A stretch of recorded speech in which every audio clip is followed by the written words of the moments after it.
You ever notice how the story of change kind of follows the same playbook? It doesn't matter if it's a rebel on Wall Street, a pop music legend, or even just you trying to get in shape. From the movies we watch to our own lives, there's this universal pattern to transformation. So today, we're going to pull it apart piece by piece and really understand the anatomy of a breakthrough. And it all kicks off right here with this idea.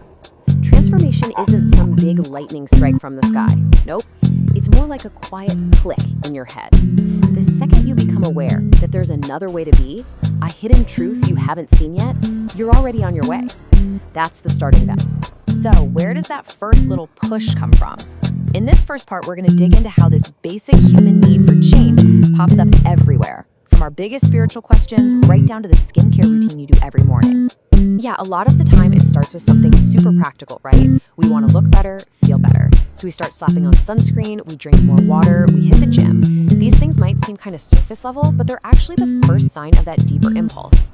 It's step one in taking control of our own story. And this is what's so cool. This idea totally reframes that simple skincare routine. It's saying that this urge to improve ourselves isn't just vanity. It's actually this deep, primal need to reconnect with who we really are. We feel a little off, out of sync. So we try to get back in touch with our most natural, authentic selves, both on the inside and the outside. And you know, that impulse, that journey, it always leads to this question, the big one, the one that really starts the adventure. The moment you start questioning the stories you've been told, or maybe more importantly, the stories you've been telling yourself, that's when the ground starts to shift. That's when real transformation kicks in. Okay, so let's see what happens when that quiet internal question blows up into a full-on battle for your identity. This is really a fight for control, the right to decide who you are for yourself. And usually it's in defiance of the labels the world tries to stick on you. Prince is the perfect example of this. He got to a point where the box his record label put him in just didn't fit anymore. His fight wasn't just about money. It was about owning his masters, the actual recordings of his art. It was a battle for his creative soul. And by changing his name to a symbol you couldn't even pronounce, he was literally rewriting his own code, telling the world, I define me. But you know, this fight doesn't always happen on a giant public stage. For some people, like the introverted and empathetic INFJ personality type, the transformation is this powerful internal shift. They go from just endlessly trying to explain themselves to people who will never get it, to simply stopping. Their silence isn't weakness. It's a powerful boundary. It's a quiet revolution of self-worth. And sometimes, rewriting your code is just hilarious. Comedian Jimmy O Yang shows how you can flip stereotypes on their head with humor. Instead of fighting expectations directly, he just plays with them, inventing a fake holiday to get his time back and control his own story.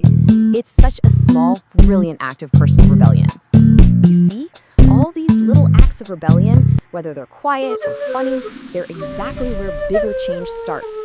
So what happens when these individual fights for identity start to scale up? Well, they start to challenge the massive systems we all live inside. This is when personal change becomes a big fight. And this table just lays out the pattern perfectly. Look at this. You've got Dr. Michael Burry, who saw the absolute garbage in the housing market that Wall Street was pretending wasn't there. You've got Prince, seeing how unfair record contracts were to artists. And you've got health advocates, seeing how the industrial food system makes people sick. In every single one of these cases, it's an outsider who looks where no one else is looking, sees a massive flaw hiding in plain sight, and decides to rebel. And this is such a crucial point. Choosing what you put on your plate is not just a personal health decision anymore. It's a political act. It's a vote against a food system that often harms certain communities more than others. It's taking a stand by taking care of yourself. So even though they're in totally different fields, a hedge fund guy, a rock star, a vegan activist, it's like they formed this unspoken alliance. They're all on the same team, really. They're hunting for the deceptions that the rest of us have just been trained to ignore. So if transformation is all about challenging the systems around us, what's the ultimate goal? Where is all this heading?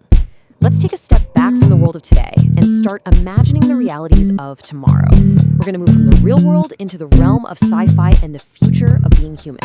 Remember the movie Lucy? It played with this awesome idea. What if we could unlock more of our brain?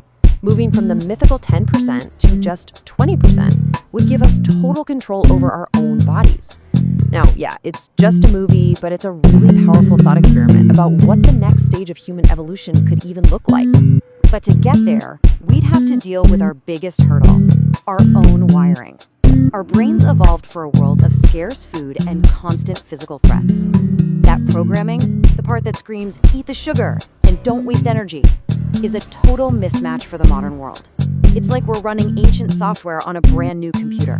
So maybe the future of transformation looks something like this: a conscious, deliberate process of overwriting our old code. First, you just have to admit your gut instincts can be wrong. Then you start using logic and reason to make better calls. And finally, you focus your energy on the big ticket items, the things that will create the biggest change, like boosting intelligence itself. But why do all this? What's the point of all this hard work? Well, this quote from Lucy gives a really beautiful, profound answer. The whole goal of life, ever since the first cell split in two, has been to learn something and pass it on. All this transformation, all this evolution, it's all in service of that one simple, powerful purpose. All right, so after this whole journey from skincare to systems to sci-fi, what's the one thing to take away from all of this? It really all boils down to one simple but incredibly hard: action. First off, we've got to be honest. None of this is easy. Real change hurts. It's like a deep ache inside you, the actual discomfort of growth. It's not supposed to feel good at first, because you are literally remaking who you are from the inside out. And this is it. This is what it all comes down to. This quote from The Big Short just nails the entire anatomy of transformation. It's not about being smarter or being luckier. It's about having the courage to step away from the big party, to tune out the noise and just look, to see the world as it actually is, not as everyone tells you it is. That's the beginning, the middle, and the end of every great transformation.